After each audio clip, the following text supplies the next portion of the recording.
Hi everyone. This is going to be a video tutorial showing you how to write an annotation.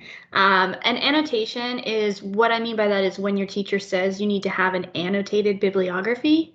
That means that it's your normal bibliography, which is your works cited page, which is just usually a list of citations. In order to turn that from a regular bibliography into an annotated bibliography, you're going to add a paragraph annotation to each citation in your list. And the paragraph is going to have a couple of important pieces of information about your citations, your sources. So let me show you how to do that. I'm going to share my screen here. The first screen I have open here is the library website, which has all this information teaching you how to do this. You'll see that the first link here under how to do an annotated bibliography is the printable graphic organizer. This is optional. You can write your annotation directly into Noodle Tools if you want, but if you want to break it down and make it a little bit easier to write, especially the first couple times, you can open this link, which is an annotated bibliography graphic organizer, and it's going to help you figure out how to write an annotation. And then if you scroll down on that screen, you'll see that there's also a color-coded example of how to write an annotation. So I'm going to try to do an example here for you. So on the right-hand side, I have that graphic organizer open, so you can see what it looks like. And it's telling you that there are basically 4 steps to writing your annotated bibliography. So here are the steps. This first step is the one you've probably already done, which it says the source's citation. An annotation for a bibliography always includes a source's citation, but you've probably already put the citation into your Noodle Tools, so I'm just going to leave that one blank for right now. Okay, the second part of an annotated bibliography is the summary. This is usually 2 to 4 sentences, maybe even just 1 to 2 sentences. It does not have to be long, and it's just where you're summarizing the source. You will just want to give a couple sentences that say exactly what is this source about, what was the point of the source, what was its main point. Step 3 is the evaluation of the source. That's really important. It is super important that you evaluate your sources, and that means you need to evaluate it to make sure it's reliable, trustworthy, believable, all of that kind of stuff. I'm going to do a separate video that is going to teach you how to evaluate a source because it is very important. So look out for that video as well. And then the 4th step of doing an annotation is the reflection. And that's usually, 1 to 2 sentences, 1 to 3 sentences, very, very short, where you are reflecting on how useful the source was for your research personally. Did it provide major information that you used? Did it contain interesting or new information? How did you use it in your research? So I'm going to show you exactly what each of these steps would look like now.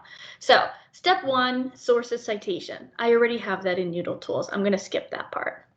Step 2, summarize your source. Okay, so I, on the left-hand side, have opened up my source here. My source is an article called Zika Response Should Not Include Animal Experimentations. That's my source. So I have already read this source, and therefore I am able to summarize it here on the right-hand side. So if I were to summarize this source, I might write something like, this article discusses reasons why, animal experimentation not be used in the Zika response. That's actually a really bad sentence, obviously, because I'm trying to write this while teaching.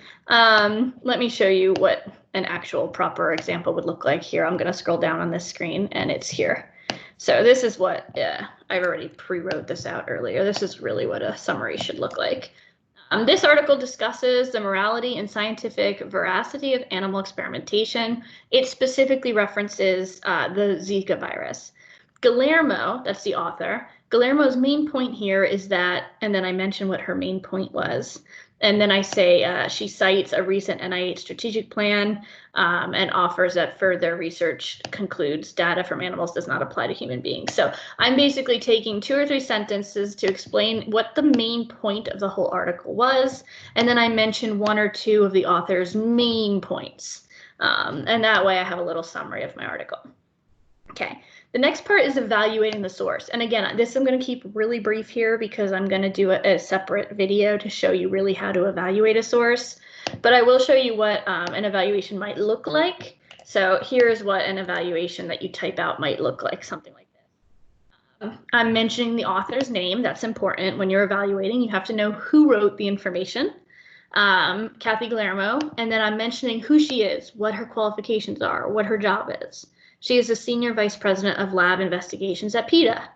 Then I am mentioning what PETA is, because that's the organization who owns this source. They provided this information. We need to know who they are when we're evaluating them.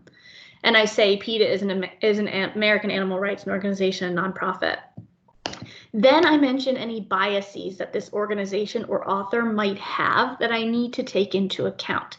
In this case, because PETA is a nonprofit that fights very hard to protect animals, I'm mentioning in my evaluation that they have a clear stake in this argument. They have clear bias against harming animals.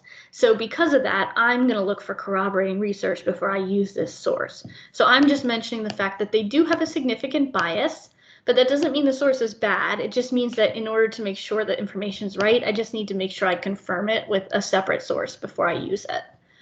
And then step 4 is the reflection of the source. And that one's usually really, really simple. I mean, that could really be one sentence.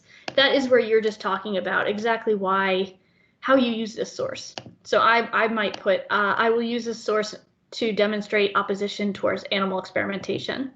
Because in your projects, you usually have to have some sources that support one side of an argument and some sources that support a different side. So you might make a note in the reflection as to which side this source supports or which it agrees with or how you used it, why it was important to your research, whatever.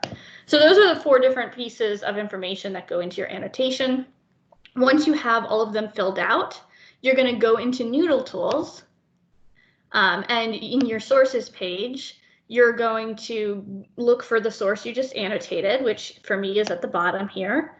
And you're going to scroll to the far right to the blue options button. You're going to click on the options button, click edit, and then it's going to bring you up this large white box at the bottom that says annotation.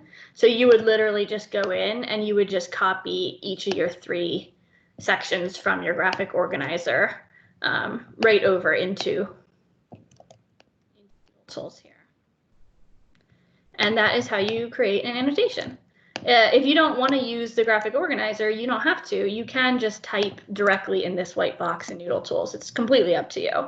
So you see it has my paragraph is in the annotation box. I click save. And now one of my citations has been annotated. And you can see how it looks different here on the Noodle Tools screen. You see how it now has the citation, and then it's followed by the paragraph annotation. So that's how you annotate a bibliography. Of course, reach out to me if you need any extra help. Don't overthink it. It's really meant to be a simple, short paragraph that basically reminds you what was the article about, why is it reliable, and how did you use it for your research. So happy researching, everyone. Bye.